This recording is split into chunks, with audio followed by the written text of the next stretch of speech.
Hello students, तो कैसे हैं आप सब। मैं सत्यम प्रशांत कौशल आ गया हूं क्लास 11 फिजिक्स का रोटेशनल मोशन का एक नया लेक्चर लेके, जिसमें मैं आज आपको पढ़ाने जा रहा हूं हिंज फोर्स, या कह लो उसी का दूसरा नाम रिएक्शन फोर्स। ये टॉपिक भी बहुत इंपॉर्टेंट है और इस पे बेस्ड कम से कम 3 क्वेश्चन कराएंगे और जो आपको हेल्प करेगा किसी भी एग्जाम को बीट करने के लिए। सबसे पहले करेंगे क्वेश्चन नंबर 1, फिर इसके बाद करेंगे क्वेश्चन नंबर 2, फिर उसके बाद करेंगे एक जेई में आया हुआ प्रीवियस ईयर क्वेश्चन पेपर का एक क्वेश्चन करेंगे और इस टॉपिक को खत्म कर देंगे। बहुत ही आसान टॉपिक है ये, हमारा रोटेशनल मोशन का पार्ट है। इसके लिए आपको क्या क्या पता होना चाहिए, मोमेंट ऑफ इनर्शिया की वैल्यू पता होनी चाहिए, रॉड की या किसी भी डिस्क की, ये सब मैं आपको पहले ही पढ़ा चुका हूँ। टॉर्क कैसे निकालते हैं उस पर बेस्ड भी मैंने वीडियो बना दी है।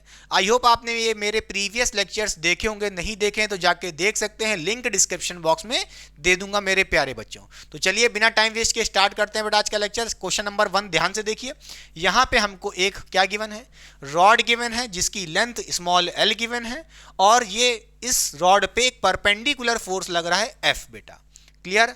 और ये रॉड हमारी कहाँ पे पाइवेटेड है, इस पॉइंट पे पाइवेटेड है, यानी कि हमारी एक्सिस ऑफ रोटेशन क्या बेटा, इसके अंदर जाती हुई, ठीक है। और इसकी एक्सिस ऑफ रोटेशन को हम ऐसे दिखा देते हैं। एक्चुअली में हमारी एक्सिस ऑफ रोटेशन क्या हुई, अंदर जाती हुई या आती हुई ऐसे बाहर की तरफ, ठीक है। मगर व्हाइट बोर्ड में तो ऐसे ही दिखाना पड़ेगा, ठीक है। अब क्वेश्चन में हमसे क्या पूछ रहा है, 3 पार्ट पूछ रहा है। सबसे पहला पार्ट हमसे पूछ रहा है फाइंड एंगुलर एक्सेलरेशन अल्फा। सबसे पहला पार्ट पूछ रहा है एंगुलर एक्सेलरेशन बताओ अल्फा, ठीक है, कोई दिक्कत की बात नहीं है, ये मैंने प्रीवियस लेक्चर में बताया था, ठीक। फिर मैंने आपने सीखा था, याद करिए प्रीवियस लेक्चर में, find acceleration of centre of mass just after applying the force. Just after, तुरंत फोर्स लगाने के जस्ट इमीडिएटली बाद क्या, सेंटर ऑफ मास की एक्सेलरेशन होगी। फिर थर्ड पार्ट देखिए जो आज का स्पेशल टॉपिक है जिसको हमें पढ़ाना है हिंज फोर्स के ऊपर। क्या पूछ रहा है, find reaction force offered bye hinge या पाइवेटेड पॉइंट टू रॉड बेटा। ये थर्ड वाला क्वेश्चन बहुत ही इंपॉर्टेंट है, थर्ड पार्ट वाला। फर्स्ट और सेकंड पार्ट तो आप सीख चुके थे प्रीवियस लेक्चर में, मगर कोई दिक्कत की बात नहीं, मैं रिवाइज करते हुए चलूंगा, सारे पार्ट्स बताऊंगा। तो ध्यान से देखिए बेटा, यहाँ पे हमको एक रॉड गिवन है, एल लेंथ की, इस पे एक परपेंडिकुलर फोर्स लग रहा है, ठीक है। अगर मैं पूछूं, याद होगा आपको कि इस एक्सिस के अबाउट आपका मोमेंट ऑफ इनर्शिया क्या होता था रॉड का, वो आपने पढ़ा था क्या, आई इक्वल्स टू, बोलिए, एम एल स्क्वायर अपॉन 3 बेटा। एम क्या यहाँ पे, मास ऑफ दिस रॉड होगा, ठीक है, कोई दिक्कत की बात नहीं है। देखिए हमें, आपको पता होगा टॉर्क का फॉर्मूला होता है, बोलिए, torque tau equals to I alpha, ये आपने पढ़ा था मेरे प्यारे बच्चों, ठीक है। फिर आप कहोगे यहाँ से आई यानी कि मोमेंट ऑफ इनर्शिया, जिस एक्सिस के अबाउट टॉर्क निकाल लो, मैं इस एक्सिस के अबाउट टॉर्क निकाल रहा हूं तो इसी एक्सिस के अबाउट मोमेंट ऑफ इनर्शिया रखूंगा, कितना, बोलिए, M L square by 3 into alpha. Alpha निकालना है बेटा, ठीक है। अल्फा क्या है यहाँ पे, एंगुलर एक्सेलरेशन है, ठीक, कोई दिक्कत की बात नहीं है बेटा। आपको पता होगा जब आप इस रॉड पे क्या लगाओगे, एक परपेंडिकुलर फोर्स या कोई भी फोर्स लगाओगे तो क्या होगा, ये ऐसे ऐसे रोटेट करने लगी। एक्चुअली में देखिए ये रॉड आपकी ऐसे रखी है, जब आपने इस पे परपेंडिकुलर फोर्स ऐसे लगाया तो ये रोटेट करने लगेगी अल्फा एंगुलर एक्सेलरेशन से, ठीक है। तो मान लेते हैं ये अल्फा एंगुलर एक्सेलरेशन से रोटेट करने लगेगी, ठीक है मेरे प्यारे बच्चों। अच्छा, आपने एक और फॉर्मूला पढ़ा था बेटा टाउ का, यानी कि टॉर्क का, वो क्या होता था, याद है कि नहीं याद है बेटा, बोलिए, आपने पढ़ा था, बोलिए, r F perpendicular, r into F perpendicular. इस केस में ध्यान से देखिए हमारा जो फोर्स है वो परपेंडिकुलर ही तो लग रहा है, ठीक है, कोई दिक्कत की बात नहीं। तो यहां से आप कह सकते हो क्या, टॉर्क क्या हो जाएगा, बोलिए, टॉर्क हमारा हो जाएगा आर इंटू एफ। याद है कि नहीं याद है, आर क्रॉस एफ, याद है कि नहीं याद है। तो यहां से आप कह सकते हो टाउ कितना होगा, बोलिए, टाउ की जगह क्या रख दोगे, आर एफ रख दोगे। तो यहां से कह सकते हैं टाउ की जगह R into F equals to M L square by 3 alpha, ठीक है। फिर यहां से अल्फा एंगुलर एक्सेलरेशन निकाल सकते हो बड़े आराम से इन टर्म ऑफ फोर्स बेटा। अब कैसे निकालोगे, ध्यान से देखिए, यहां से हम कह सकते हैं बेटा आर क्या होगा, ध्यान से देखिए, आर क्या होता था, जहां से आप फोर्स लगा रहे हो, ध्यान से देखिए, फोर्स आप कितने डिस्टेंस से लगा रहे हो पाइवेटेड पॉइंट से, बोलिए, एल डिस्टेंस पे लगा रहे हो। तो आर की जगह क्या रखोगे यहाँ पे, बोलिए, आर की जगह यहाँ पे एल रखोगे, तो एल इंटू एफ हो जाएगा, ठीक है, कोई दिक्कत नहीं बेटा। तो टॉर्क की जगह क्या लिख दिया, एल एफ। परपेंडिकुलर फोर्स कितनी डिस्टेंस पे लग रहा है, एल डिस्टेंस पे लग रहा है, तो आर की जगह बेटा एल ही तो लिखोगे, ठीक। फिर ये एल से एक एल मर जाएगा, एक एल बचेगा। फिर क्या कहोगे, यहाँ से अल्फा की वैल्यू निकाल सकते हो, कितनी आ जाएगी बोलिए, 3 को इधर भेजोगे ऊपर मल्टीप्लाई में तो हो जाएगा 3f, और एम एल ऊपर बचा है वो नीचे आ जाएगा। ठीक है मेरे प्यारे बच्चों, तो यहां से अल्फा की वैल्यू आप निकाल सकते हो, कितनी आई है बोलिए 3f/ml। ये हमारा एंगुलर एक्सेलेरेशन आ चुका है, इसको यहां लिख देते हैं, कितना 3f/ml। ये हमारा एंगुलर एक्सेलेरेशन आ चुका है, निकाल लिया है, पहला पार्ट सॉल्व हो चुका है। क्लियर, ठीक है। अब देखिए सेकंड पार्ट में हमसे क्या पूछ रहा है मेरे प्यारे बच्चों, बोलिए find acceleration of centre of mass just after applying the force. ठीक है, कोई दिक्कत की बात नहीं है। अब इसके लिए क्या करेंगे, हम एक बार फिर से जरा डायग्राम बना लेते हैं मेरे प्यारे बच्चों। देखिए हम इस रॉड को फिर से बनाते हैं, जरा ध्यान से देखिए। ये हमारी रॉड है, ये हमारी रॉड है, ठीक। और इसका सेंटर ऑफ मास कहीं यहां पे होगा, बोलिए सी। हमारा सेंटर ऑफ मास कहां पे होगा, इस मिड पॉइंट पे होगा।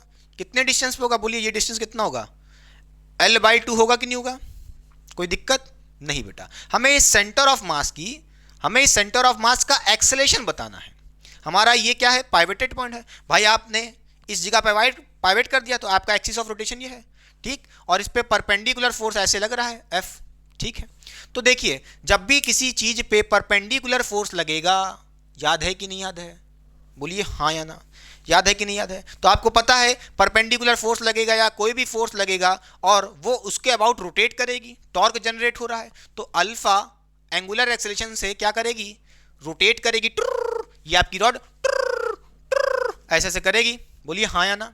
तो इसके पास क्या आएगा, एक तो टेंजेंशियल एक्सेलेरेशन आएगा, एक तो इसका टेंजेंशियल एक्सेलेरेशन क्या आएगा, AT, ठीक है। AT एक टेंजेंशियल एक्सेलेरेशन आएगा, बोलिए कोई दिक्कत नहीं बेटा।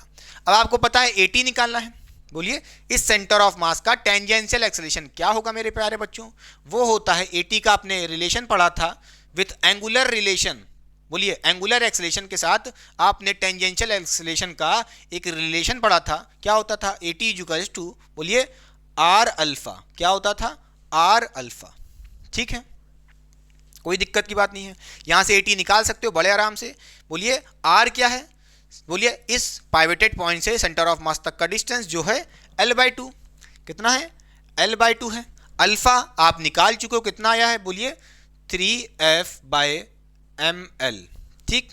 यहां से AT आप बड़े आराम से निकाल लिया बेटा आपने, क्या AT इक्वल्स टू कितना आया, बोलिए AT कितना आया, बोलिए यहां से आप कह सकते हो कितना, देखिए L से L मर चुका है बड़े आराम से, कितना आया 3f/2m, कितना आया 3f/2m, बोलिए कोई दिक्कत। तो यहां से देखिए टेंजेंशियल एक्सेलेरेशन आपने सेंटर ऑफ मास का निकाल लिया है, कोई दिक्कत इसमें नहीं बेटा, पक्का कोई दिक्कत नहीं।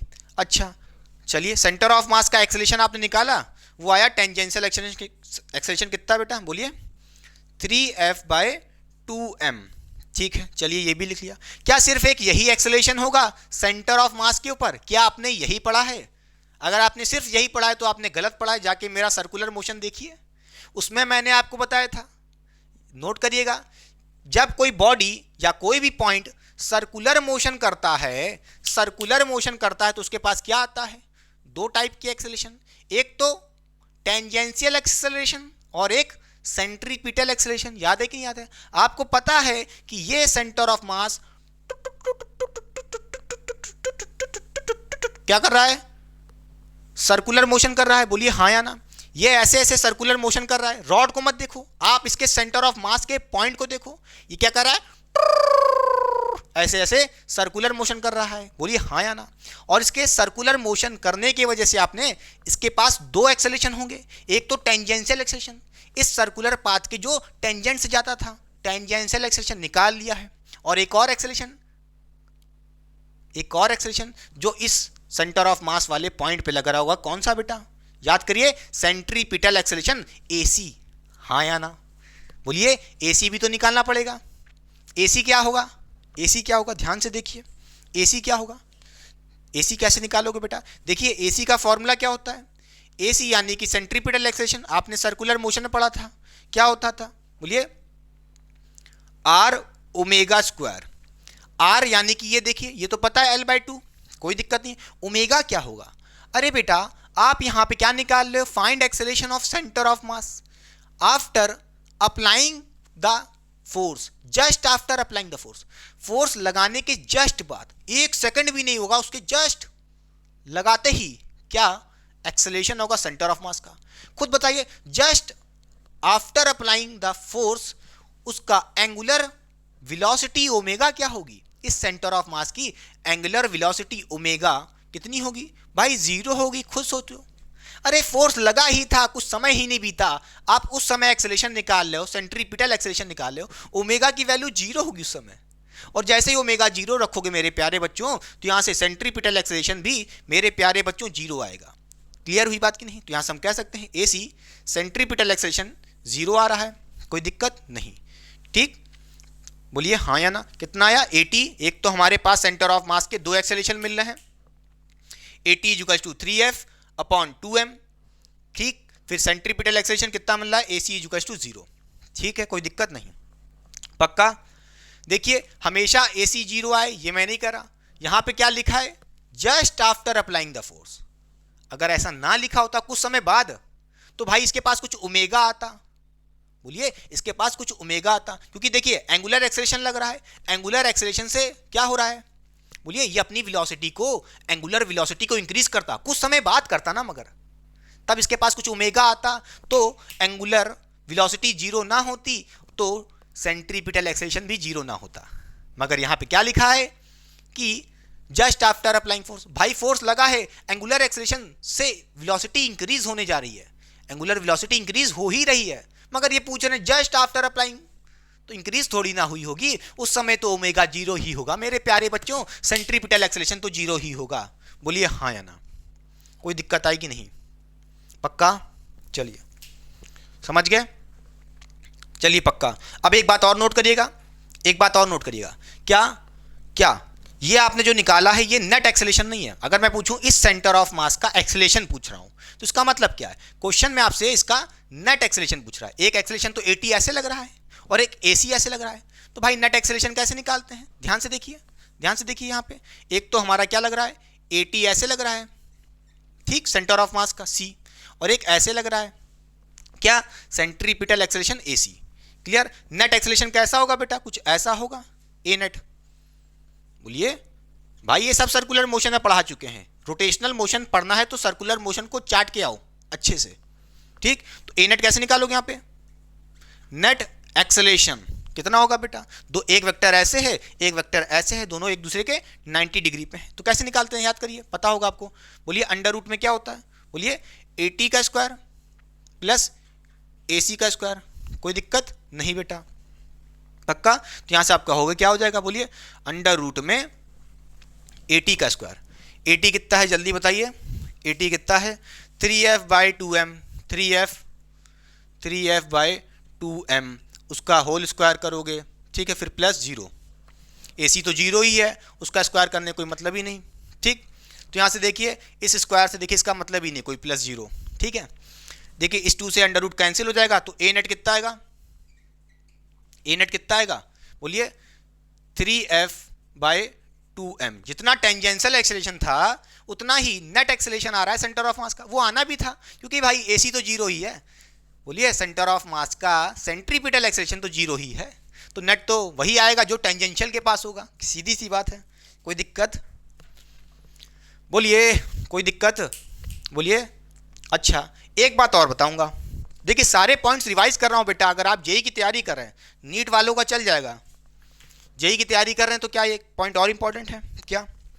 देखिए हमारे पास 2 तरह के क्या है एक्सेलरेशन है, एक तो एंगुलर एक्सेलरेशन, नोट करिएगा एंगुलर एक्सेलरेशन चाहे मैं सेंटर ऑफ मास की बात करूं, चाहे सेंटर ऑफ मास के कोई लेफ्ट वाले पॉइंट की बात करूं, राइट वाले पॉइंट की बात करूं, किसी भी पॉइंट की बात करूं, सबके लिए एंगुलर डिस्प्लेसमेंट जो चेंज होगा वो सेम होगा। देखिए ये रॉड है, अगर कोई एंगुलर डिस्प्लेसमेंट हो रहा है, एंगुलर डिस्प्लेसमेंट होगा तो क्या होगा, एंगुलर वेलोसिटी होगी, जितना एंगुलर डिस्प्लेसमेंट उसी के हिसाब से एंगुलर वेलोसिटी भी चेंज होगी, उसी के हिसाब से एंगुलर एक्सेलरेशन भी आ रहा होगा। तो नोट करने वाली बात क्या है, सारे पॉइंट्स का किसी भी पॉइंट का एंगुलर एक्सेलरेशन सेम ही रहेगा सबका, मगर किसी भी पॉइंट का अगर मैं कहूं सेंटर ऑफ मास ये था, किसी भी पॉइंट का कहोगे सेंटर ऑफ मास या कह लो कोई भी पॉइंट का एक्सेलेरेशन पूछूं मैं, लीनियर वाला एक्सेलेरेशन, वो सेम रहेगा? नहीं बेटा, वो अलग अलग रहेगा, क्योंकि आपको पता है यहां पे देखिए एटी की वैल्यू किस पे डिपेंड कर रही है? क्या है फॉर्मूला? R alpha. अल्फा तो सबके लिए सेम है, सारे पॉइंट्स के लिए, इस पॉइंट के लिए भी, इस पॉइंट के लिए, इस पॉइंट के लिए भी, मगर एटी जब निकालोगे तो देखिए किस पे डिपेंड कर रहा है? R alpha. आर अल्फा किस पे डिपेंड कर रहा है? आर पे, यानी कि डिस्टेंस पे डिपेंड कर रहा है। देखिए अगर आप सेंटर ऑफ मास का निकाल रहे थे, क्या एटी सेंटर ऑफ मास का एक्सेलेरेशन निकाले थे, तो आपका पॉइंट ये था। अगर आप इस पॉइंट का निकालते इससे दूर, तो आर की वैल्यू चेंज होती है, या पास निकालते उससे सेंटर ऑफ मास से इधर निकालते, या इसके बाद निकालते, तो आर की वैल्यू चेंज होती, तो एटी की वैल्यू भी चेंज होती, एटी की वैल्यू चेंज होती, तो net acceleration of centre of मास भी चेंज होता। इसका मतलब ये है कि सेंटर ऑफ मास का जो एक्सेलेरेशन होगा, क्या सारे पॉइंट्स का वही होगा? नहीं, सारे पॉइंट्स का अपना, सारे पार्टिकल का रॉड के ऊपर जो होंगे, ये पार्टिकल किसी भी पॉइंट का, भैया एक्सेलेरेशन अलग अलग होगा, ठीक है। मगर एक बात यह है, एंगुलर एक्सेलेरेशन सारे पॉइंट्स का ऑन रॉड सेम रहेगा। क्लियर हुई बात कि नहीं? बोलिए हाँ या ना। चलिए अब इसका एक लास्ट पार्ट वाला क्वेश्चन करते हैं, थर्ड पार्ट। पक्का एक एक बातों को सीखिए, तभी अच्छे लेवल के क्वेश्चन लगा पाएंगे। बोलिए मिटार दें? पक्का? चलिए मिटार दे रहे हैं।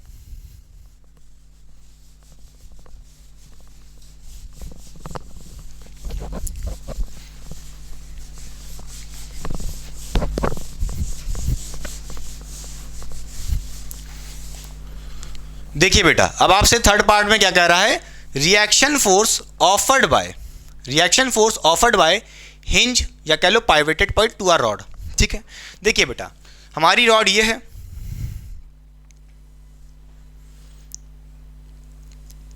हमारी रॉड ये है, ठीक क्लियर।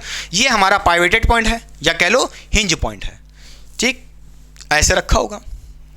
क्लियर। मान लो ये हमारा उंगली क्या है? उंगली क्या है? हमारी एक्सिस है, ठीक है। अब ये एक्सिस कैसे है बेटा? एक्चुअली में ऐसे दिखाना पड़ रहा है, एक्चुअली में ये अंदर जाते हुए, और ये रॉड हमारी ऐसे रखी है, ऐसे इसके अबाउट रोटेट कर रही है। क्लियर। अच्छा, क्योंकि इस पर क्या लग रहा है? एक परपेंडिकुलर फोर्स लग रहा है इसके कॉर्नर से, एकदम एंड से, एफ। ठीक है, इसकी लेंथ एल है, ये तो पता ही होगा आपको, कोई दिक्कत की बात नहीं है। ठीक है, इसका सेंटर ऑफ मास ये है सी।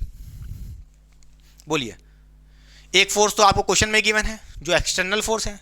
अब देखिए बेटा, देखिए अगर आप बात करो, ये हमारा क्या है? एक्सिस ऑफ रोटेशन है या कोई कह लो हिंज पॉइंट है। देखिए ये जो पॉइंट होगा और जो हमारी एक्सिस ऑफ रोटेशन होगी, क्या होगा? उससे ये रॉड कांटेक्ट में होगी, और जब भी कोई चीज दो सरफेस कांटेक्ट में होते हैं तो क्या आता है? Normal reaction force. क्या आता है? Normal reaction force. और वही हमारा क्या है? Hinge force. Normal reaction force ही क्या है? हिंज फोर्स है या कह लो रिएक्शन फोर्स है। कोई दिक्कत नहीं होनी चाहिए। इसका मतलब यह है कि इस पॉइंट पे क्या हो रहा होगा? दो तरह के फोर्स आ रहे होंगे। मान लेते हैं कि जो हमारे रिएक्शन फोर्स होते हैं वो दो तरह के होते हैं, एक N1 और एक N2। क्या मान लेंगे? क्या मान लेंगे? इस हिंज पॉइंट पे हम दो नॉर्मल रिएक्शन फोर्स एक्ट कर देंगे या लगा देंगे। और कैसे लगाएंगे? एक दूसरे के परपेंडिकुलर। आप किसी भी डायरेक्शन में मान लो, ठीक है। मैं मान लेता हूं एक नॉर्मल रिएक्शन फोर्स हमारा ऐसे लग रहा होगा N1, और एक इसके परपेंडिकुलर लग रहा होगा N2। बस कंडीशन एक है कि दोनों को एक दूसरे के परपेंडिकुलर रखना है। क्लियर। हमसे कोई कह रहा है हिंज फोर्स निकालो बेटा, तो इस पॉइंट ऑफ कांटेक्ट पे हम क्या मान लेंगे? एक नॉर्मल रिएक्शन फोर्स N1 इस तरफ और एक N2 इस तरफ। कहेंगे दो ही क्यों मान रहे, तीन क्यों नहीं मान रहे हैं? क्योंकि भाई 2D फिगर ही तो है, तो दो ही तो पॉसिबल होंगे। क्लियर। इस हिंज फोर्स के दो ही तो कंपोनेंट होंगे, एक N1 मान लिया, एक N2 मान लिया। कोई दिक्कत नहीं बेटा। आपने देखा था इस सेंटर ऑफ मास की, बोलिए बोलिए टेंजेंशियल एक्सेलरेशन कितनी थी?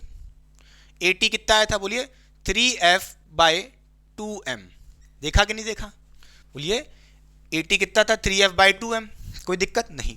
अच्छा एक और चीज बताइए बेटा, एक और चीज मेरे प्यारे बच्चों बताइए, क्या AC भी तो था इस तरफ? AC सेंट्रीपिटल एक्सेलरेशन, ध्यान से देखिए, ये हमारा AC भी तो था। इस सेंटर ऑफ मास पे एक टेंजेंशियल एक्सेलरेशन ऐसे लग रहा था, और एक AC इसके डायरेक्शन में, देखिए N1 के अपोजिट डायरेक्शन में लग रहा है कि नहीं लग रहा है? AC। ठीक है, कोई दिक्कत की बात नहीं है। अब यहाँ पे आपको फोर्सेस को बैलेंस करना पड़ेगा, फोर्सेस को बैलेंस करना पड़ेगा। ठीक है, फोर्सेस को बैलेंस करना पड़ेगी, यानी कि फोर्स की इक्वेशन लिखनी पड़ेगी। क्या? Net force is equals to ma करना पड़ेगा। अब यहाँ पे फोर्स देखिए कुछ y डायरेक्शन में भी है और एक n1 दिख रहा है जो x में भी दिख रहा है। तो सबसे पहले क्या देखेंगे हम y वाले को, y डायरेक्शन या कह लो y एक्सिस को देखते हुए हम क्या कहेंगे आपसे, कौन कौन से फोर्स लग रहे हैं बेटा? दो फोर्स लग रहे हैं और दोनों सेम डायरेक्शन में है, एक n2 और एक f। सेम डायरेक्शन में तो कहोगे मेरे प्यारे बच्चों, बोलिए दोनों का सम कर लोगे तो यहां से कहोगे n2 प्लस f। ठीक है, ये हो गया हमारा नेट फोर्स। बोलिए y डायरेक्शन का नेट फोर्स क्या है? सिर्फ y को देखिए बेटा, x को भूल जाइए अभी। n2 और प्लस f, नेट फोर्स ये हो गया। नेट फोर्स किसके बराबर करते हैं? ma के बराबर करते हैं। भाई इस रॉड का मास कितना होगा? m होगा, और इनटू एक्सेलेरेशन। एक्सेलेरेशन कौन सा? y डायरेक्शन वाला, y डायरेक्शन कौन सा? 80। क्या? 80। ठीक है, फिर यहां से हम सॉल्व कर सकते हैं बड़े आराम से। क्या हो जाएगा? n2 निकालना है हमें। बोलिए यही तो हमारे हिंज फोर्स है n1 n2, तो n2 यहां से निकाल सकते हैं कि नहीं निकाल सकते हैं? निकाल सकते हैं। कैसे? ध्यान से देखिए, यहां से कहोगे आप, बोलिए n2 क्या हो जाएगा? f, बोलिए n2 plus f is equals to m a t कितना है? बोलिए 80। 80 कितना है? बोलिए यहां से कहोगे 3f अपॉन 2m। बोलिए क्लियर? यहां से m से m मर जाएगा बड़े आराम से। फिर यहां से n2 निकाल सकते हो। क्या हो जाएगा n2? बोलिए 3f बाई 2 माइनस f। ठीक है, ये हो गया हमारा। बोलिए फिर यहां से सॉल्व कर सकते हो बड़े आराम से। n2 की वैल्यू क्या आ जाएगी मेरे प्यारे बच्चों? ध्यान से देखिए, यहां से n2 निकाल सकते हो। कैसे? बोलिए बताते हैं। हाँ, f बाई 2 आ जाएगी। कितनी आ जाएगी? f बाई 2 आ जाएगी। क्लियर? यहां से देखिए आप नॉर्मल रिएक्शन फोर्स निकाल सकते हो। n2 वो कितनी आ रही है? f के टर्म में आ रही है f बाई 2। यहां पे लिख लीजिए बड़े आराम से कितना आ रहा है n2। ठीक है, ये आ रहा है। क्लियर हुई बात कि नहीं? पक्का? चलिए, कोई दिक्कत नहीं होनी चाहिए। अब देखिए क्या करेंगे, n2 आ गया, इसी तरह n1 भी निकालेंगे। n1 किस डायरेक्शन में है? y डायरेक्शन में। अब आप सिर्फ y डायरेक्शन के फोर्स को देखिए, सिर्फ y एक्सिस के अलॉन्ग चीजों को देखिए। तो यहां से कहोगे, सॉरी y नहीं x, अरे n1 किस डायरेक्शन में है? x के अलॉन्ग है ना, तो सिर्फ x के अलॉन्ग देखिए चीजों को। तो x एक्सिस के अलॉन्ग क्या होगा? देखिए x एक्सिस के अलॉन्ग एक ही फोर्स है n1 इस तरफ, तो लिख दीजिए ये ही हमारा नेट फोर्स है। भाई x डायरेक्शन के अलॉन्ग देखिए सिर्फ एक ही फोर्स दिख रहा है, कौन? n1, और कोई दिख रहा नहीं है, तो यही हमारा नेट फोर्स है। नेट फोर्स को किसके बराबर करना है? ma के बराबर करना है। इस रॉड का मास कितना होगा? m होगा। और y डायरेक्शन का एक्सेलेरेशन देखिए, y डायरेक्शन का एक्सेलेरेशन देखिए क्या है? ac है। सॉरी y क्यों बोल रहा हूं, x डायरेक्शन का एक्सेलेरेशन देखिए। x डायरेक्शन का फोर्स देखा n1 और x डायरेक्शन का एक्सेलेरेशन देखेंगे ac। ठीक है, तो mass into acceleration, x direction का क्या है? ac। कोई दिक्कत नहीं। फिर यहां से हम कह सकते हैं n1 क्या हो जाएगा? बोलिए mac बेटा। देखिए ac क्या है आपको पता है? ये तो x डायरेक्शन का एक्सेलेरेशन ac, सेंट्रीपिटल एक्सेलेरेशन 0 था। ध्यान से देखिए कितना था? 0 था। यहाँ पे जब ac की वैल्यू 0 रखोगे तो बड़े आराम से n1 कितना आ जाएगा? 0 आ जाएगा। तो दोनों आपने क्या निकाल लिया? हिंज फोर्स निकाल लिया बड़े आराम से। कितना? एक आया है 0 और एक आया है f बाई 2। ठीक, कोई दिक्कत नहीं बेटा। पक्का? पक्का? बोलिए यहां से आप नेट भी निकाल सकते थे। नेट हिंज फोर्स क्या होगा? n1 प्लस n2 करोगे, ये तो 0 ही है, f बाई 2 ही आएगा नेट हिंज फोर्स। ठीक है, चलिए मिटा दें, कॉपी कर लिया। नेक्स्ट क्वेश्चन देखें। बोलिए साइड हो रहा हूं, रब होने जा रहा है बेटा। ठीक, कॉपी करिए। तो चलिए बच्चों सॉल्व करते हैं क्वेश्चन नंबर 2 इस लेक्चर का। बहुत ही शानदार क्वेश्चन है, क्योंकि ये क्वेश्चन बेटा जेई और नीट वाले बच्चों के लिए तो बहुत ही इंपॉर्टेंट है, साथ ही साथ क्लास 11th वाले बच्चों के लिए भी बहुत इंपॉर्टेंट है।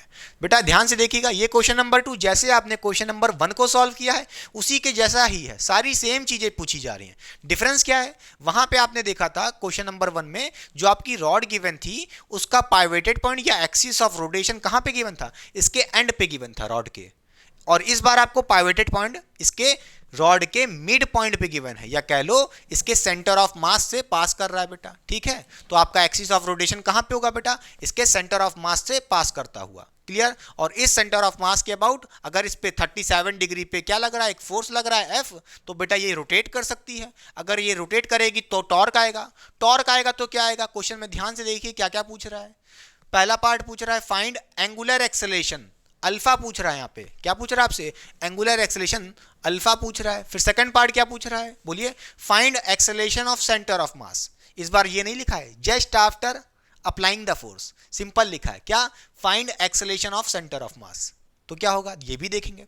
फिर थर्ड पार्ट में पूछ रहा है reaction force offered bye hinge या कह लो पाइवटेड पॉइंट टू द रॉड बेटा, यानी कि नॉर्मल रिएक्शन फोर्स पूछ रहा है। तो चलिए सबसे पहला पार्ट करते हैं, यानी कि एंगुलर एक्सेलरेशन अल्फा निकालते हैं। कोई दिक्कत की बात नहीं है। ध्यान से देखिए, सबसे पहले हमें क्या करना पड़ेगा, जो ये फोर्स गिवन है वो एक एंगल से दे रहा है 37 डिग्री से, तो हमें इसके कंपोनेंट लेने पड़ेंगे। एक कंपोनेंट हो जाएगा, बोलिए इसका कॉस, बोलिए एफ कॉस 37 इस तरफ हॉरिजॉन्टल कंपोनेंट, बोलिए एक्स एक्सिस के अलॉन्ग, ये हो जाएगा कौन सा, एफ कॉस 37 एक इस तरफ हो जाएगा, और एक इसका वर्टिकल कंपोनेंट हो जाएगा, बोलिए इस तरफ एफ साइन 37 ऊपर की तरफ, बोलिए ये हो जाएगा एफ साइन 37। क्लियर। तो यानी कि हमने इस फोर्स के दो कंपोनेंट कर ली हैं, एक हॉरिजॉन्टल एक्सिस वो है कौन सा, एफ कॉस 37, और एक वर्टिकल एक्स एक्सिस के अलॉन्ग, बोलिए वर्टिकल वाई एक्सिस के अलॉन्ग एफ साइन 37। क्लियर। अच्छा तो देखिए आपको पता है इस रॉड पे दो तरफ से फोर्स लग रहे हैं, एक ऊपर की तरफ परपेंडिकुलर और एक हॉरिजॉन्टली लग रहा है इस रॉड पे। अच्छा तो आपको पता है टॉर्क आ सकता है, कोई दिक्कत की बात नहीं है। टॉर्क कैसे निकालते हैं, टॉर्क का फॉर्मूला था आई अल्फा, ठीक है। आई क्या होता था, मोमेंट ऑफ इनर्शिया, किसके अबाउट, जिसके अबाउट टॉर्क निकाल रहे हैं हम, टॉर्क इस एक्सिस ऑफ रोटेशन के अबाउट निकाल रहे हैं जो सेंटर ऑफ मास से पास कर रहा है। तो आपने मोमेंट ऑफ इनर्शिया पढ़ा था रॉड वाला, जिसमें आपने पढ़ा था अगर कोई रॉड है और उसके सेंटर ऑफ मास से हमारा एक्सिस ऑफ रोटेशन है, तो उस एक्सिस ऑफ रोटेशन के अबाउट मोमेंट ऑफ इनर्शिया क्या होता था, ml²/12, ये होता था मोमेंट ऑफ इनर्शिया।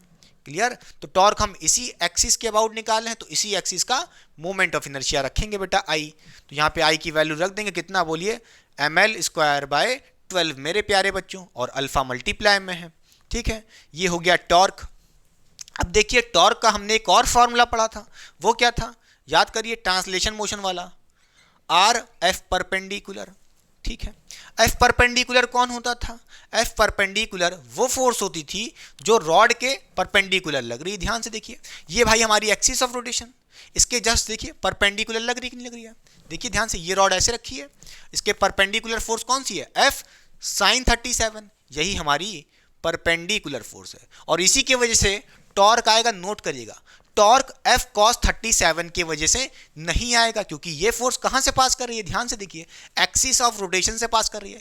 कोई भी फोर्स अगर एक्सिस ऑफ रोटेशन से पास करेगी तो उसके वजह से टॉर्क नहीं आता है, ये बात आपको पता है। तो टॉर्क कैसे निकालते हैं, R into F perpendicular, F perpendicular, perpendicular force को देखिए जिसके वजह से टॉर्क आएगा वो है एफ साइन 37। क्लियर। आर क्या है, distance of perpendicular force from the axis of rotation, axis of rotation ये है बेटा, तो यहां से लेकर के ये डिस्टेंस कितना होगा, l/2 होगा, क्योंकि भाई टोटल लेंथ कितनी है, l है, तो उसका हाफ कितना होगा, l/2 होगा। तो r की जगह क्या लिख देंगे, l/2 लिख देंगे, और f परपेंडिकुलर कितना है, बोलिए f साइन 37 मेरे प्यारे बच्चों, यहां से टॉर्क निकाल सकते हैं l/2 इंटू f साइन 37।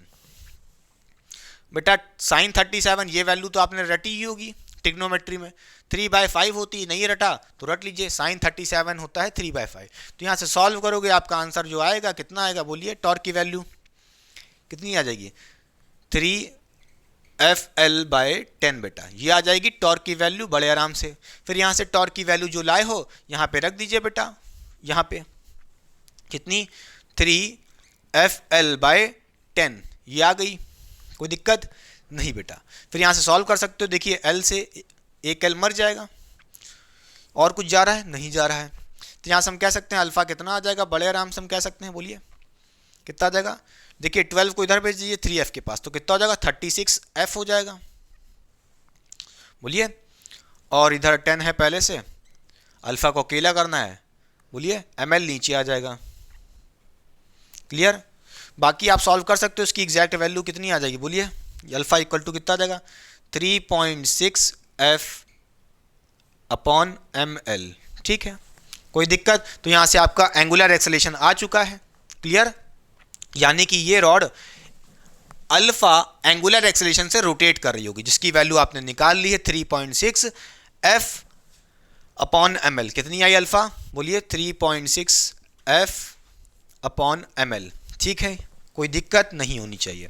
अब देखती हैं क्या निकालना है हमें, एक्सेलरेशन ऑफ सेंटर ऑफ मास। कोई दिक्कत नहीं है, मिटा दें इतना, बताइए पहले कॉपी हो गया या ना मिटा रहे, चल जाएगा? चलिए देखते हैं। देखिए बच्चा, ये हमारा रॉड है, ठीक है, ये इसका सेंटर ऑफ मास सी है। क्लियर? कोई दिक्कत? और इसी के अबाउट आपकी एक्सिस ऑफ रोटेशन है। अब आपको पता है आप इसके पास क्या होंगे, दो तरह के एक्सेलेरेशन लग रहे होंगे, एक तो टेंजेंशियल एक्सेलेरेशन एटी, ठीक है, और एक लग रहा होगा सेंट्रीपिटल एक्सेलेरेशन, क्या? एसी।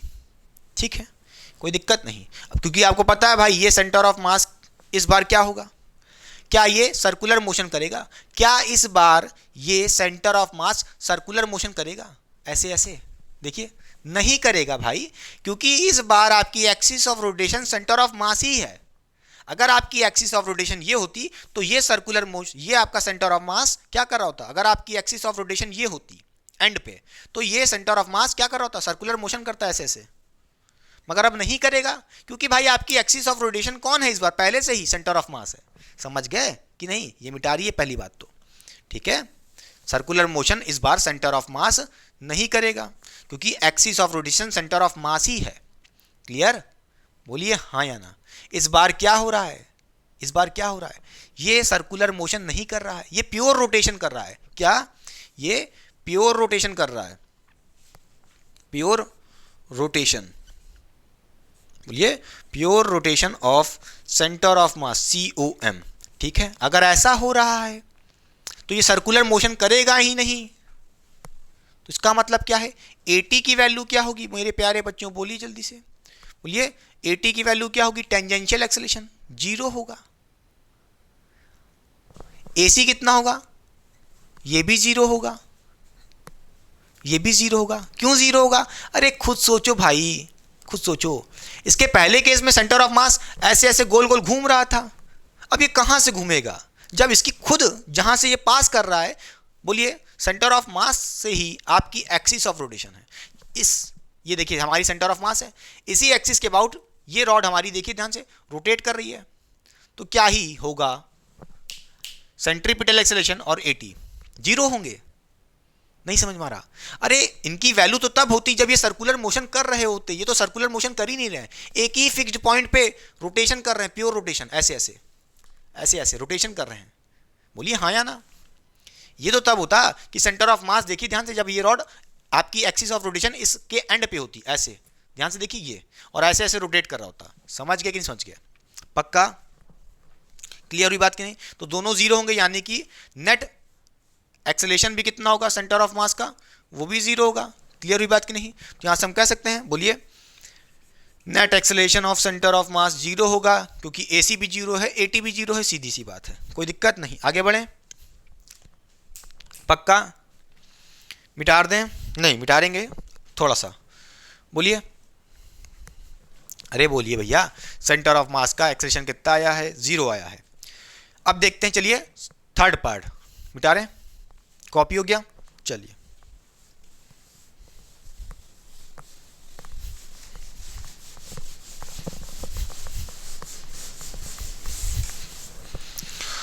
चलिए बच्चों देखते हैं थर्ड पार्ट क्या कह रहा है। फिर से एक बार डायग्राम बनाते हैं। देखिए थोड़ा सा बड़ा बनाते हैं अच्छे से।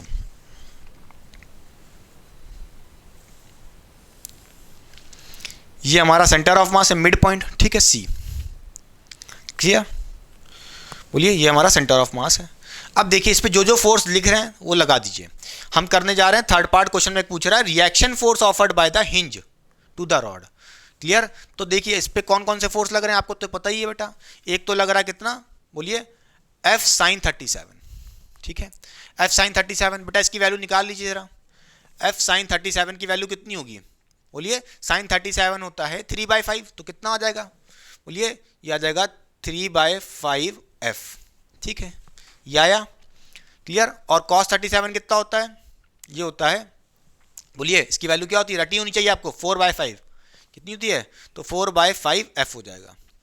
क्लियर। तो ध्यान से देखिए, इस रॉड पे एक ऊपर की तरफ फोर्स लग रहा है परपेंडिकुलर, वो कितना है बोलिए, 3/5F लग रहा है, और एक हॉरिजॉन्टली ऐसे लग रहा है अंदर आता हुआ, वो है कितना, 4/5F।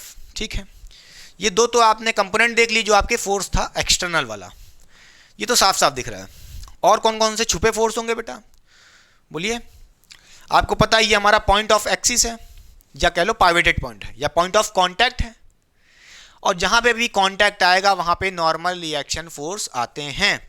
बोलिए, एक होगा N1 मान लीजिए नॉर्मल रिएक्शन फोर्स, और एक होगा N2 ऊपर की तरफ मान लिए इसके जस्ट परपेंडिकुलर। N1 N2 आप नॉर्मल रिएक्शन फोर्स कैसे लोगे, always perpendicular to each other. भले आप इधर N2 मान लो ऊपर N1 मान लो, उससे कोई दिक्कत नहीं है। ठीक है, चलिए इतना कर लिया। अब क्या करना है, हमें फोर्स की इक्वेशन लिखनी पड़ेगी। बोलिए, कोई दिक्कत नहीं। अब आपको पता है, देखिए कौन कौन से एक्सेलेरेशन यहाँ पे काम कर रहे हैं, कौन कौन से एक्सेलेरेशन काम कर रहे हैं आपको तो पता होगा। आप जो सोच रहे होगे, एक तो हमारा क्या होना चाहिए था, AC इस डायरेक्शन में। बोलिए, सेंट्रीपिटल एक्सेलेरेशन, भले इसकी वैल्यू 0 है, लगना किस डायरेक्शन में चाहिए था, अंदर की तरफ मान सकते। चलिए मान लीजिए, आप इधर मान लो, इधर मान लो, जिधर मान लो। ठीक है, और AT किस तरफ लग रहा होगा आप सोच रहे होगे, बोलिए यही इसका सेंटर ऑफ मास था, और इसके अबाउट देखिए AT ऐसे होगा। बोलिए क्लियर। अच्छा, अब ध्यान से देखिए, सबसे पहले आप चुनिए वाई एक्सिस के अलोंग, वाई एक्सिस के अलोंग फोर्स की इक्वेशन को बैलेंस करो। क्या होगा, वाई एक्सिस को देखो, एक्स एक्सिस भूल जाओ, इस तरफ वाली चीजों को सिर्फ देखो, एक N2 और एक 3F/5, ये दोनों फोर्स देखो, दोनों सेम डायरेक्शन में है। ध्यान से देखो, एक ऊपर की तरफ वाई डायरेक्शन का फोर्स N2 और एक 3F/5, तो दोनों सेम डायरेक्शन में, तो नेट फोर्स कितना हो जाएगा, बोलिए सेम डायरेक्शन में तो कहोगे N2 प्लस बोलिए 3/5F। ठीक, कोई दिक्कत नहीं। अच्छा, ये नेट फोर्स इक्वल्स टू क्या करना है, net force equals to MA करना है। ठीक है, M क्या होगा, इस रॉड का मास कितना होगा भाई, M है, वो तो मान लेते हैं जो भी दिया है। ठीक है, M है। A क्या देखोगे, कौन सा A, सेंट्रीपिटल एक्सेलेरेशन या टेंजेंशियल एक्सेलेरेशन। हम क्या देख रहे हैं, वाई एक्सिस, तो वाई एक्सिस के लॉन्ग सेंटर ऑफ मास का या इस पॉइंट का एक्सेलेरेशन कौन सा लोगे, टेंजेंशियल एक्सेलेरेशन, क्योंकि वाई एक्सिस के लॉन्ग यही तो लग रहा है। क्लियर, तो कहोगे MAT मेरे प्यारे बच्चों, कोई दिक्कत नहीं। तो आपको पता है भले AT 0 है, कोई दिक्कत की बात नहीं है। फिर यहां से आप कह सकते हो कितना, बोलिए बोलिए, अरे AT 0 नहीं था मेरे बच्चा, अभी देखा था आपने। फिर यहां से कहोगे भैया N2 बोलिए इक्वल्स टू क्या हो जाएगा भाई, ये पूरा टर्म 0, 3F/5 उधर भेजोगे माइनस कितना आ जाएगा, ये आ जाएगा माइनस का। तो N2 नॉर्मल रिएक्शन फोर्स तो एक निकाल ही लिया, हिंज फोर्स, कोई दिक्कत नहीं। अब देखते हैं एक और।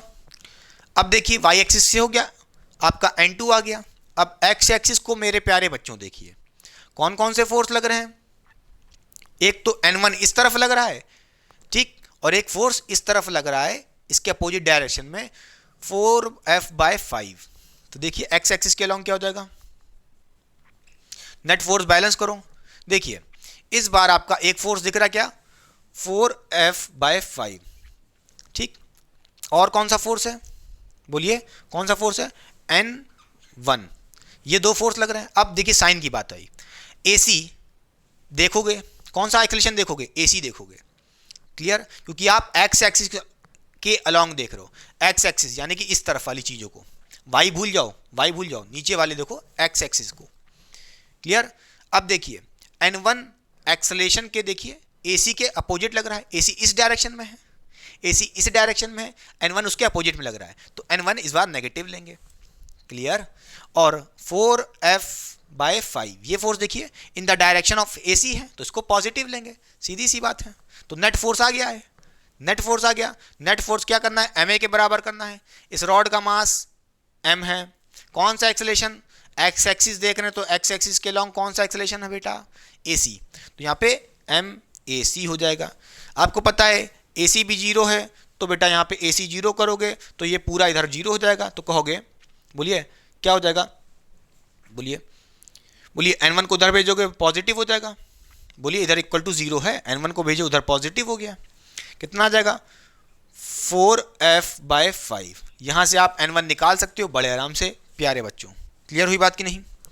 क्लियर, समझ गए? अच्छा, अब ये देखिए आपने क्या निकाल लिया है, क्या निकाल लिया है, n1 n2 निकाल लिया बड़े आराम से। क्लियर। अच्छा देखिए अब यहाँ पे दो फोर्स लग रहे हैं, क्या लग रहे हैं? दो फोर्स। ध्यान से देखिए कैसे दिखाएं, कैसे दिखाएं, कैसे दिखाएं, कहाँ दिखाएं?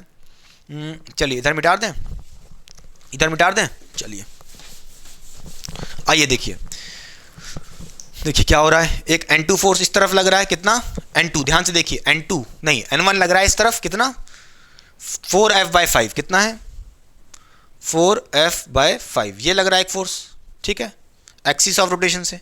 और एक ऊपर की तरफ लग रहा है, कितना कितना लग रहा है n2, n2 की वैल्यू कितनी है 3f/5 बेटा, ये लग रहा है। इसका नेट निकालना पड़ेगा, नेट हिंज फोर्स।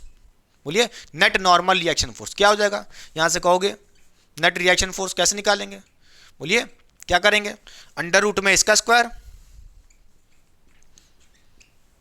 बोलिए फिर प्लस क्या कर देंगे 3f/5 का इसका स्क्वायर, ठीक है। ध्यान से देखिए यहां से आप नेट निकाल सकते हो, नेट हिंज फोर्स। क्लियर होगा? बोलिए हाँ या ना? पक्का? कॉपी हो गया, साइड हो जाए।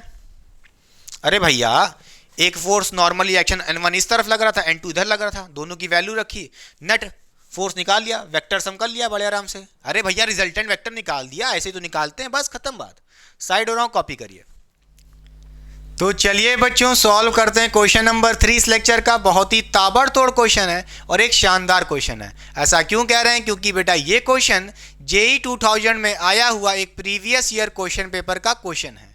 तो ध्यान से देखिए इस क्वेश्चन को। इस क्वेश्चन को मैंने अपने व्हाइट बोर्ड की स्क्रीन पे दिखा दिया है। मैं इस क्वेश्चन को कॉपी नहीं करूंगा क्योंकि सॉल्यूशन करने की जगह ही नहीं बचेगी, बहुत ही लेंदी क्वेश्चन है। तो सबसे पहले वीडियो को पॉज करके कॉपी करिए या स्क्रीनशॉट ले लीजिए।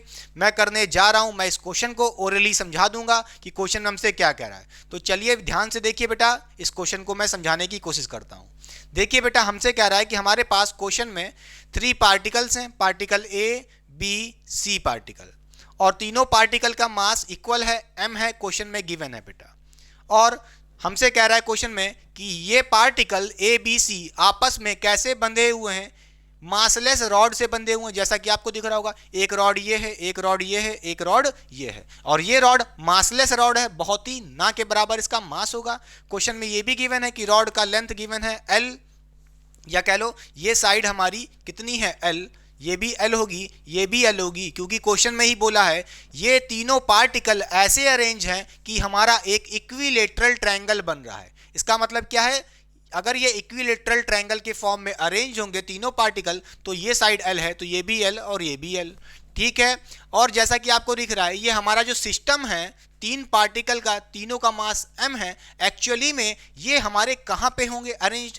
एक्चुअली में ये एक टेबल पे अरेंज है, एक्स वाई प्लेन में। व्हाइट बोर्ड में ऐसे दिखाना भैया, दिखाना ही पड़ेगा, समझ रहे हो? मगर एक्चुअली में ये ऐसे अरेंज्ड है टेबल के ऊपर, और ऐसा माना गया है टेबल और इन मासेस के बीच में फ्रिक्शन नहीं है, फ्रिक्शन एक्ट नहीं कर रहा है।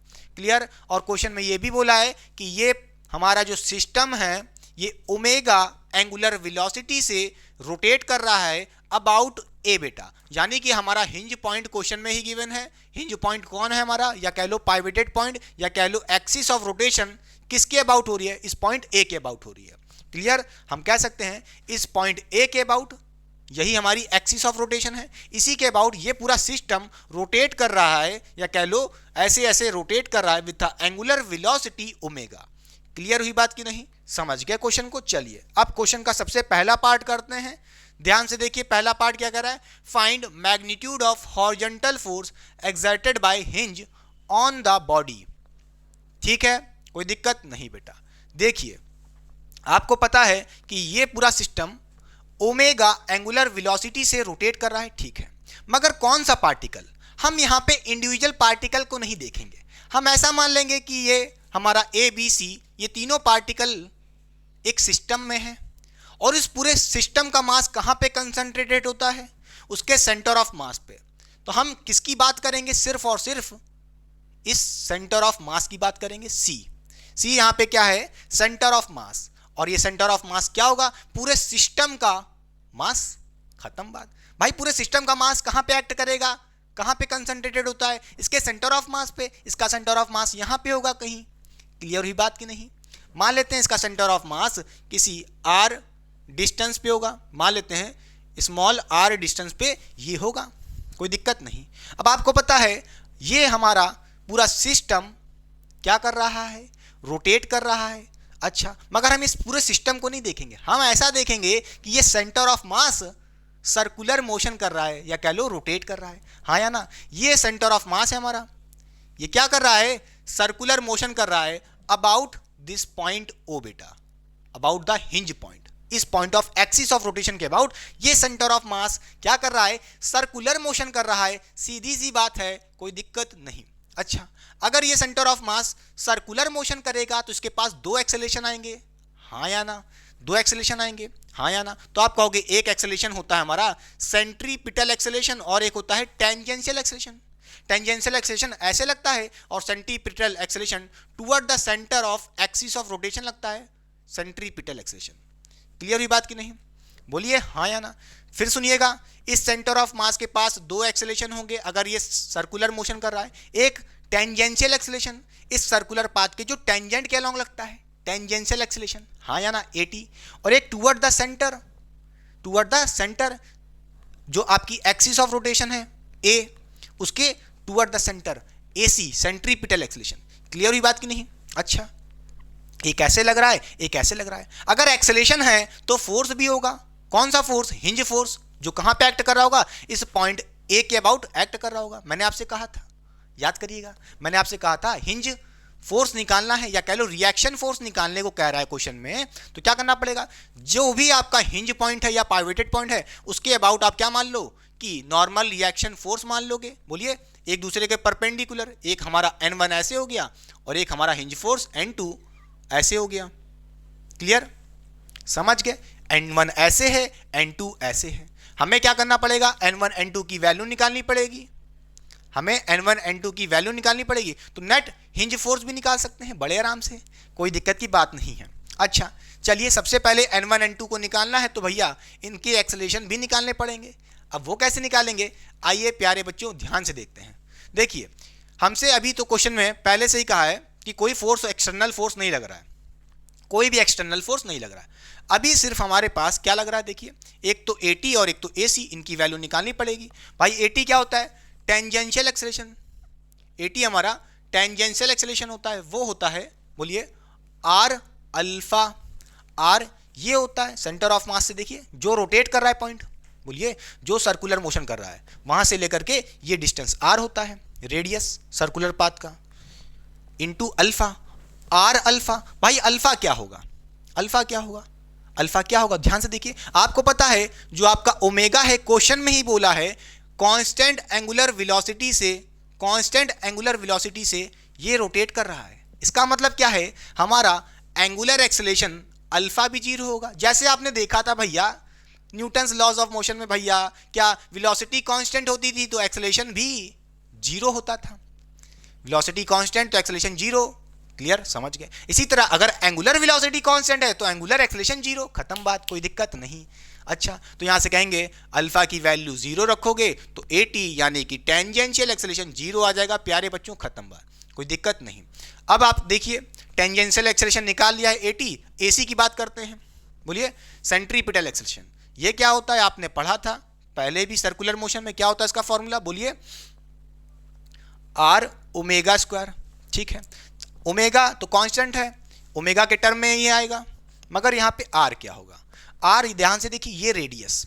अच्छा, ये कितना होगा, अगर मैं क्या कहूं, एक ट्रायंगल बना लूं, ध्यान से देखिए, एक ट्रायंगल को देखिए, अगर एक लाइन बना लूं ऐसे, अगर मैंने ऐसे एक सीधी सी परपेंडिकुलर लाइन गिरा दी है, किसके ऊपर, AC के ऊपर, ध्यान से देखिए, और ये पॉइंट क्या होगा, मिड पॉइंट होगा। बोलिए, मिड पॉइंट होगा। अच्छा, मिड पॉइंट होगा तो क्या कहोगे, देखिए बेटा, इसको जरा मिटार के हटाते हैं और यहां एक चीज लिखते हैं, ये ओमेगा से रोटेट कर रहा था, ठीक है। देखिए, अगर ये लेंथ L है तो ये भी L, AC भी L होगी, और ये पॉइंट क्या होगा, मिड पॉइंट होगा, यानी कि ये डिस्टेंस कितना होगा, l/2 होगा। ये डिस्टेंस कितना होगा, l/2 होगा। ठीक, अच्छा अब इस ध्यान से देखिए ट्रायंगल को, मैं किस ट्रायंगल की बात कर रहा हूं, इस ट्रायंगल को देखिए। इसको जरा बाहर निकालने की कोशिश करते हैं, इसको बाहर निकालने की कोशिश करते हैं।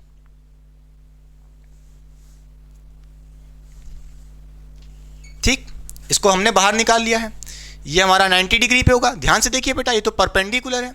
ठीक, 90 डिग्री पे होगा। और हमारा हिंज पॉइंट ये था ए। क्लियर, ये हमारा आर है। ध्यान से देखिए, ये आर था, ये आर था। यही हमारा सेंटर ऑफ मास सी है।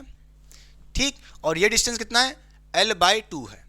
क्लियर, अच्छा ये एंगल कितना होगा, ये एंगल कितना होगा, ध्यान से देखिए। अरे भैया ये एंगल 60 डिग्री है, तो ये एंगल भी कितना होगा, 60 डिग्री होगा।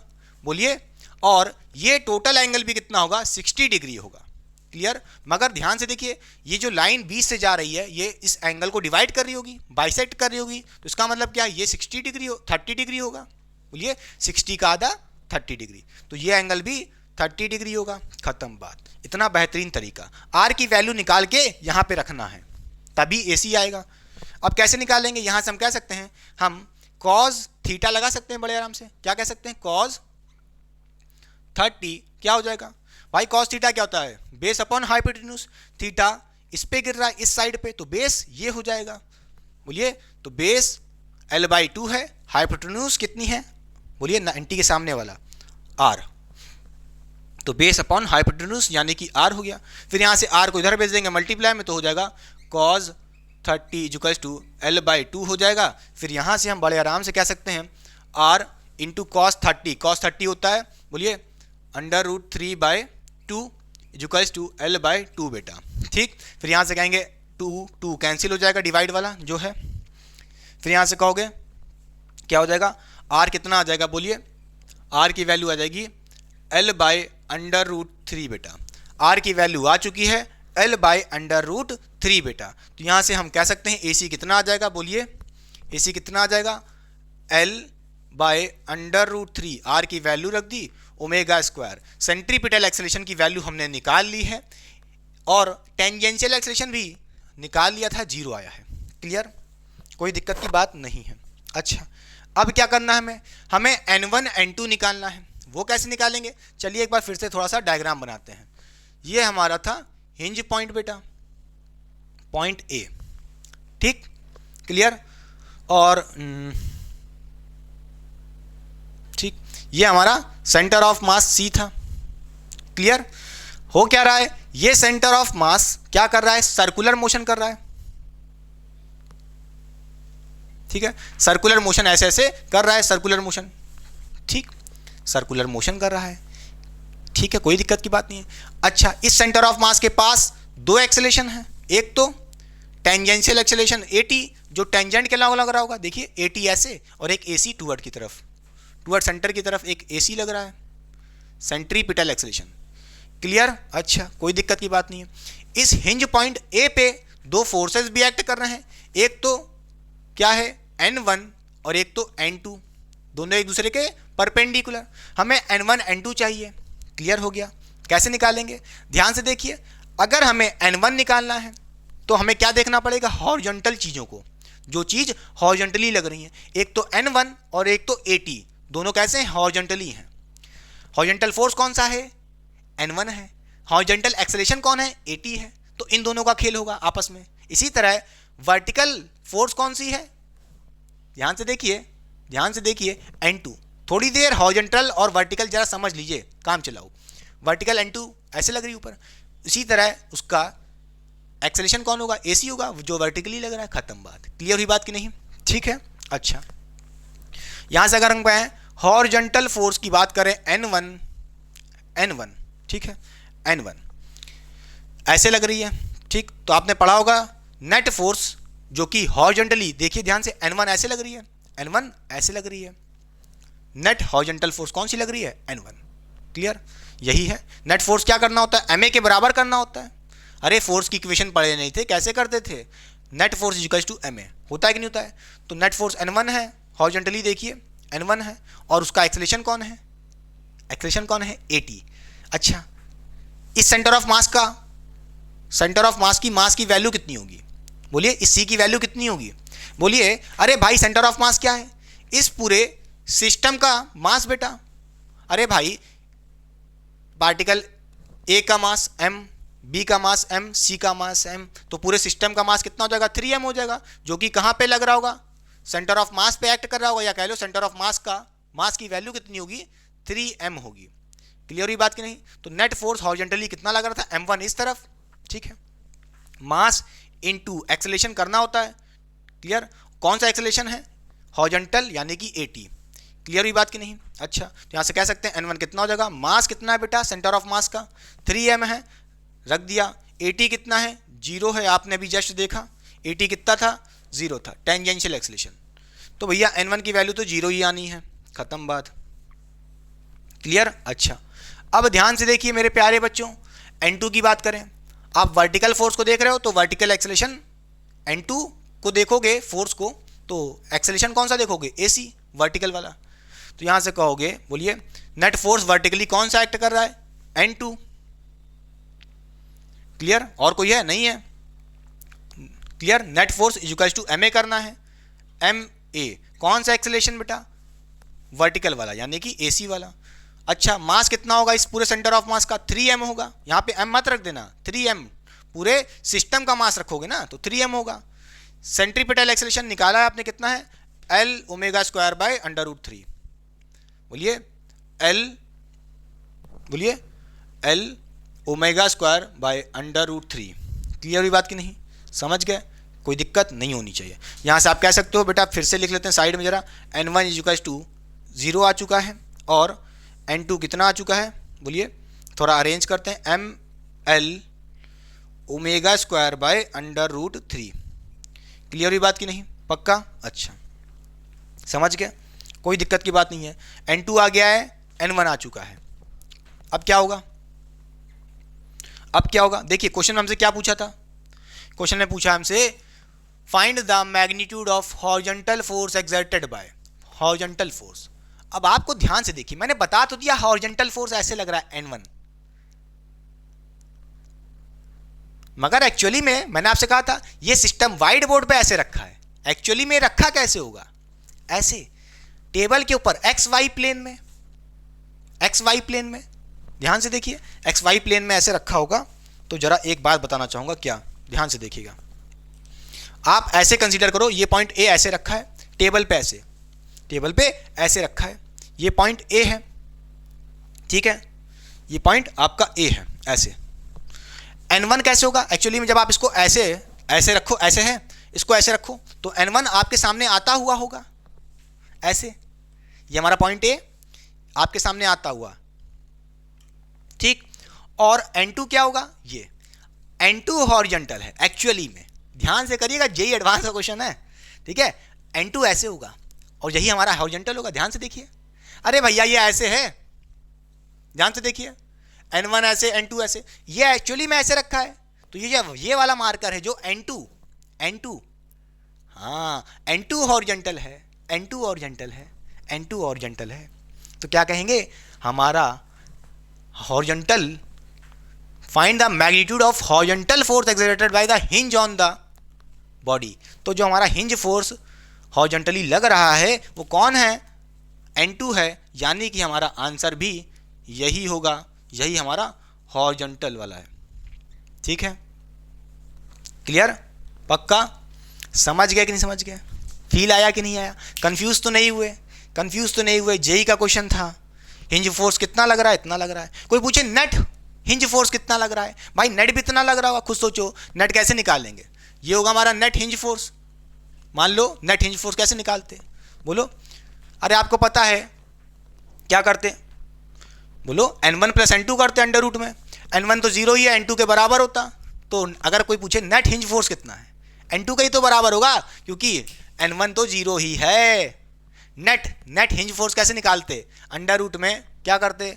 n1 वेक्टर का स्क्वायर प्लस n2 वेक्टर का स्क्वायर। n1 तो 0 ही है, तो किसके बराबर होता है? सिर्फ n2 के बराबर ही तो होता। तो जो भी नेट हिंज फोर्स मिल रहा है किसके वजह से मिल रहा है? सिर्फ n2 के वजह से मिल रहा है। खत्म बात, कोई दिक्कत की बात नहीं है। क्लियर? पक्का? चलिए क्वेश्चन कॉपी कर लीजिए, मैं साइड हो रहा हूँ बेटा। इसका नेक्स्ट पार्ट करते हैं, पार्ट 2। साइड हो रहा हूँ।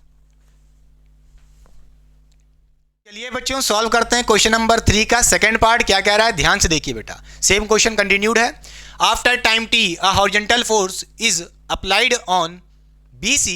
BC पैरेलल है एक्स एक्सिस से, तभी ये फोर्स लग रहा है बेटा।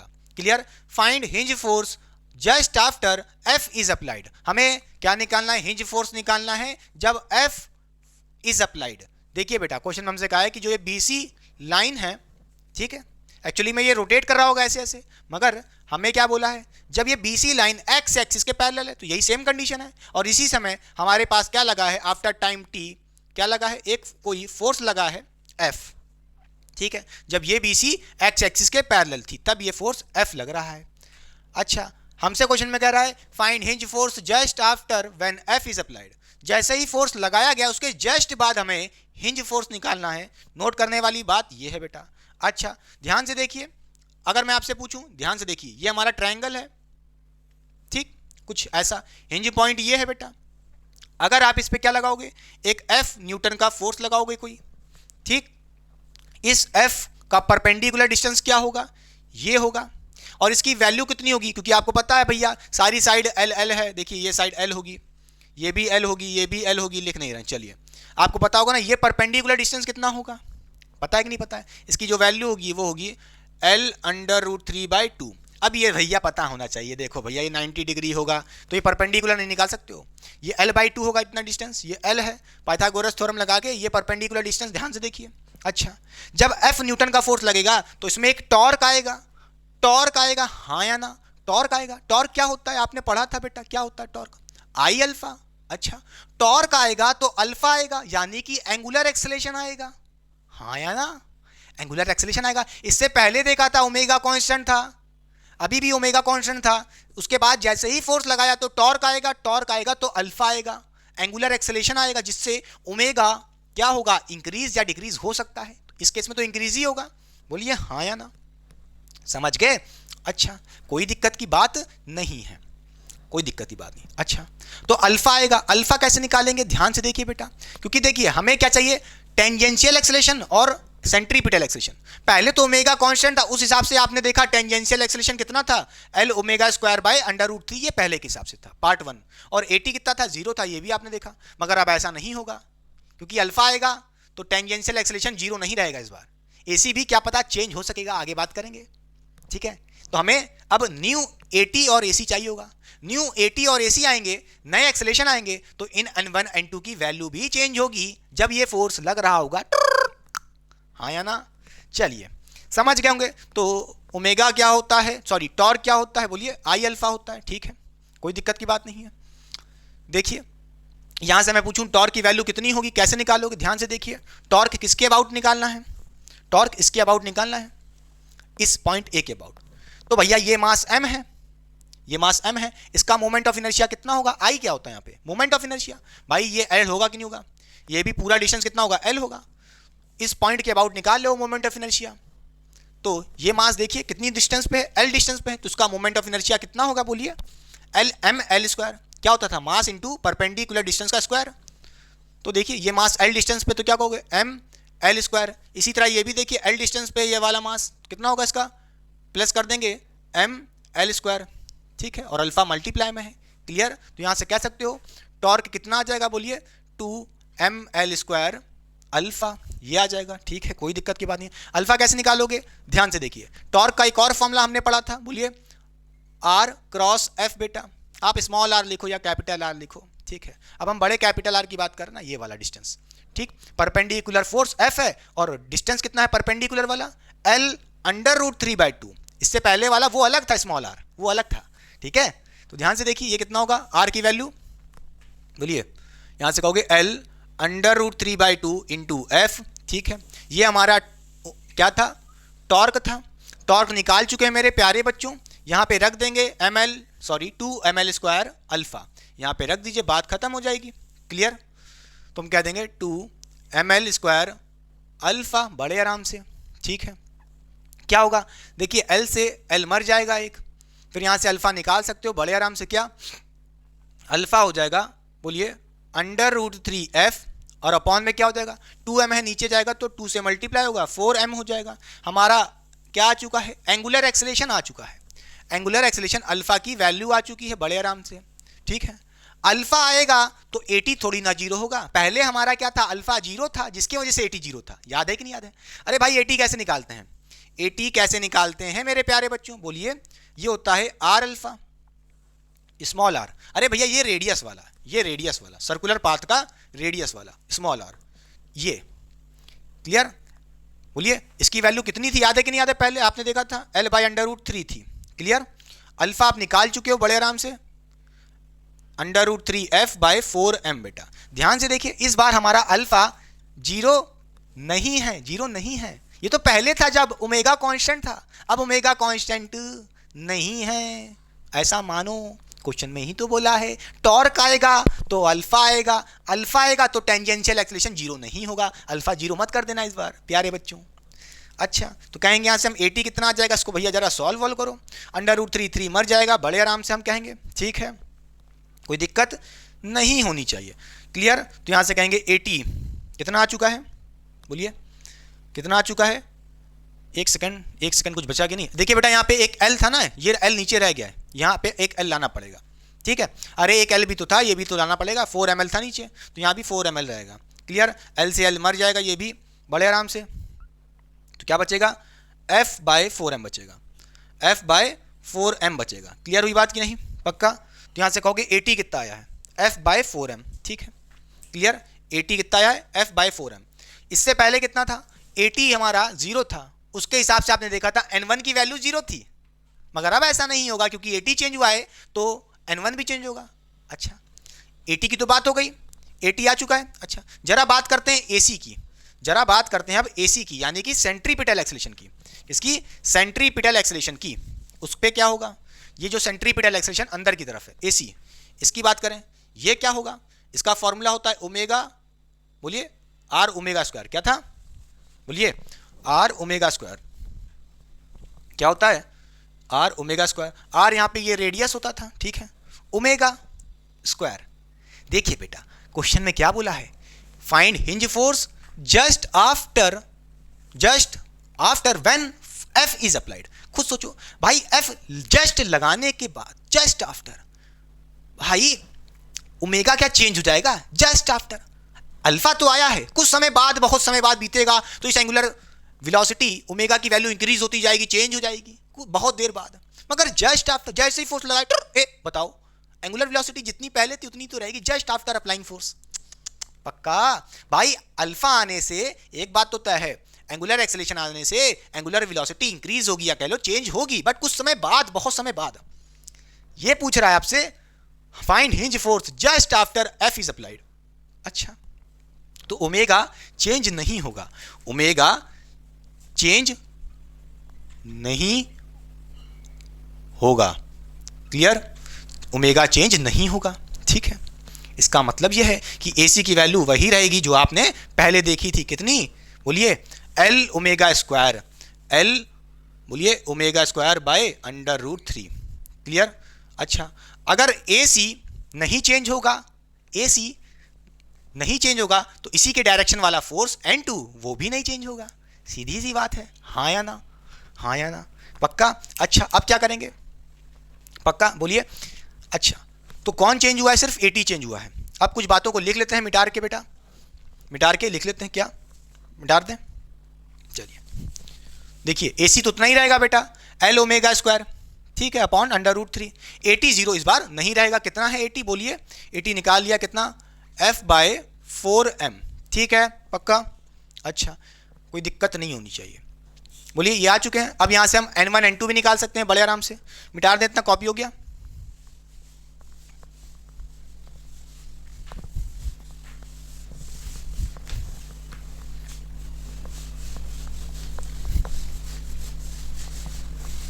चलिए देखिए ध्यान से, ध्यान से देखिए, सबसे पहले बात करें N1 की। देखिए हमारा सेंटर ऑफ मास ये है बेटा, सेंटर ऑफ मास की वैल्यू कितनी होगी, 3m होगी कि नहीं होगी, ठीक है, क्लियर। इस पे क्या लग रहा है, एक तो बोलिए, एक तो इस पे क्या लग रहा है, हाँ सेंट्रीपिटल एक्सेलरेशन AC इस डायरेक्शन में, ठीक। हिंज फोर्स ये हमारा हिंज पॉइंट है, इस पे एक ऐसे लग रहा होगा एक हिंज फोर्स N2। अब बताइए क्या सेंट्रीपिटल एक्सेलरेशन की वैल्यू चेंज हुई है, नहीं चेंज हुई, जितनी पहले थी फोर्स लगाने के जस्ट बाद उतनी ही तो रहेगी। तो N2 की वैल्यू भी कितनी रहेगी, उतनी ही रहेगी। बोलिए N2 की वैल्यू भी उतनी ही रहेगी। पक्का? पक्का? नहीं आया? नहीं आया? बोलिए क्लियर हुई बात कि नहीं? जितनी थी पहले उतनी ही रहेगी, कोई दिक्कत की बात नहीं है। अब कैसे निकालोगे भैया? N2 उधर था, देखो फिर से निकाल के दिखा देते हैं। नेट फोर्स कितनी है, वर्टिकल वाले को चीज़ को देखिए, वर्टिकल वाले को net force equal to ma करना है। मास कितना है? 3m इंटू ए, मास इंटू ए करना है। ए यानी कि कौन सा एक्सेलेरेशन? सेंट्रीपिटल एक्सेलेरेशन, जो ये है कितना? बोलिए L ओमेगा स्क्वायर अपॉन √3 बेटा, यही आया। देखिए N2 जो पहले था वही रहेगा। क्लियर हुई बात कि नहीं? अच्छा, अब बात करते हैं यहाँ पे जरा N1 की। तो उसके लिए हमें हॉरिजॉन्टल देखना पड़ेगा। N1 ऐसे लग रहा है ना, ध्यान से देखिए, ये हमारा सेंटर ऑफ मास C था, इसकी वैल्यू कितना होगा? 3m होगा मास। क्लियर? क्लियर? अच्छा, सेंट्रीपिटल एक्सेलेरेशन नहीं, अब कौन सा देखोगे? Tangential acceleration. इसका टेंजेंशियल एक्सेलेरेशन कितना होगा? 80। ठीक है, इसकी वैल्यू इस बार 0 नहीं है, इसकी वैल्यू इस बार दिख रहा है आपको कितनी है? बोलिए F/4m है बेटा। ठीक है, और इसी डायरेक्शन में दो फोर्स लग रहे हैं। एक तो देखिए F लग रहा है जो एक्सटर्नल फोर्स है, क्वेश्चन में बोल रहा है आफ्टर टाइम t। फिर कह रहा है एक और फोर्स है, देखिए ध्यान से, हिंज फोर्स N1। ठीक, अच्छा, अब यहां से क्या कहोगे? हमारा नेट फोर्स ma के बराबर करोगे। नेट फोर्स कितना होगा? हॉरिजॉन्टली देखिए ऐसे, कितना? F और N1 दोनों ऐड कर लो, नेट फोर्स कितना हो जाएगा? N1 प्लस F, ये हो गया हमारा net force equal to ma करना है। मास कितना है? 3m है। ठीक, 3m इंटू एक्सेलेरेशन, एक्सेलेरेशन कौन सा? टेंजेंशियल, इस तरफ वाला, F/4m। प्यारे बच्चों, क्लियर? क्लियर हो गया कि नहीं हो गया? फिर यहाँ से आप कह सकते हो, ध्यान से देखिए, लाइट चली गई है, देखिए ध्यान से, कोई दिक्कत की बात नहीं है, आ गई। यहाँ से कहोगे देख लें कोई गड़बड़ी तो नहीं? m, ठीक है ठीक है ठीक है, हाँ सही है। m से m मर जाएगा बड़े आराम से, कितना आ जाएगा? बोलिए, आ जाएगा 3f/4 बेटा। ये आ चुका अपना आंसर। ध्यान से देखिए, नहीं ये नहीं आया है, एक सेकंड, क्या आया है? यहाँ पे N1 भी तो है, F को उधर भेजोगे माइनस होगा इससे। क्लियर? तो यहाँ पे जब आप सॉल्व करोगे तो कितना आएगा? ये कुछ आएगा, 4 इधर भेजो, F/4 आएगा, माइनस में F/4 आएगा। तो N1 कितना आ रहा है? नेगेटिव में, ध्यान से देखिएगा, खत्म बात। क्लियर हुई बात कि नहीं? पक्का? पक्का समझ गए कि नहीं समझ गए? क्लियर? बोलिए। अरे भैया पहले टेंजेंशियल एक्सेलेरेशन 0 था, हाँ या ना?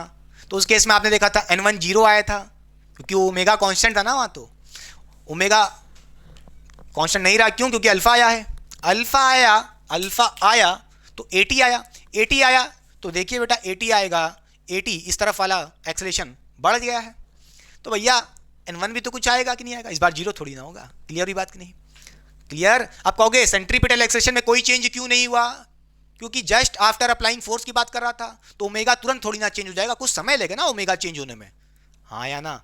क्लियर? तो भैया सेंट्रीपिटल एक्सेलेरेशन चेंज ही नहीं हुआ इस तरफ वाला, तो N2 भी नहीं चेंज हुआ, जो पहले था वो बाद में रहे। क्लियर? मगर N1 चेंज हो गया, कितना? F/4 नेगेटिव में। क्लियर हुई बात कि नहीं? थोड़ा सा डायरेक्शन एक्स कंपोनेंट और वाई कंपोनेंट कुछ पूछ रहा था ना क्वेश्चन में, रियल क्वेश्चन तो यही था। देखिए आइए समझाते हैं आपको जरा। देखिए ये हमारा क्या है? पॉइंट ए है। ठीक, आप देख रहे हो जैसा कि ये हमारा एक्चुअली में N1 है इस तरफ वाला, और N2 कुछ ऐसे लग रहा है। ठीक, ऐसे दिख रहा है N2 ऐसे।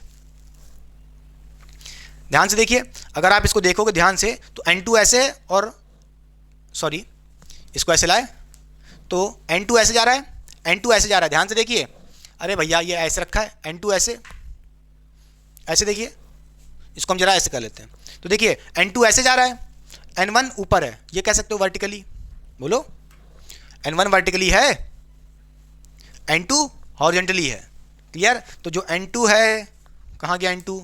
भैया आंसर आया कि नहीं है? हाँ, ये N2, ये हॉरिजॉन्टल कंपोनेंट हो सकता है, कह सकते हो। ठीक है, हॉरिजॉन्टल, और ये वर्टिकल।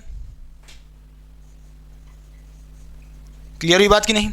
तो ये था पूरा ओवरऑल लेक्चर अबाउट द क्या क्या पढ़ाया मैंने, जिसमें मैं भी भूल गया। हाँ, हिंज फोर्स कह लो या रिएक्शन फोर्स कह लो, जो भी आप प्यार से कहना चाहो कह सकते हो। क्वेश्चन सॉल्व कराने में 30 मिनट लग गए भैया, ऐसा क्वेश्चन नहीं था, पूरे कॉन्सेप्ट देने की कोशिश की थी। तो चलिए पढ़ाई करते रहे। All the very best, thank you so much student, last तक बने रहने के लिए।